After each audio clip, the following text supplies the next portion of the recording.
অস্ট্রিয়ার বিপক্ষে গোল করে বিশ্বকাপের ইতিহাসে সর্বোচ্চ গোলদাতা এখন লিওনেল মেসি। দর্শক, সুযোগ এসেছিল ম্যাচের শুরুতেই, কিন্তু পেনাল্টি মিস করে বসেন লিওনেল মেসি।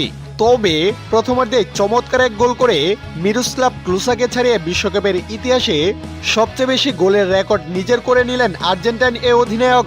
এবারের বিশ্বকাপে প্রথম ম্যাচে আলজেরিয়ার বিপক্ষে হ্যাটট্রিক করে সাবেক জার্মান স্ট্রাইকার ক্লোসার পাশে বসেন মেসি। ক্লোসার গোল ছিল 16টি।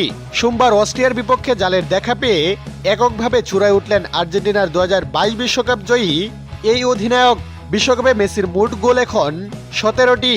ডালাস স্টেডিয়ামে রোববার রাতে অস্ট্রিয়ার বিপক্ষে ম্যাচের 39তম মিনিটে গোল পেয়েছেন লিওনেল মেসি। পাকন্দু মেদিনার পাস থেকে বল পেয়ে বাঁ পায়ের জাদুঘরি শটে বল জালে জড়ান আর্জেন্টাইন এই কিংবদন্তি।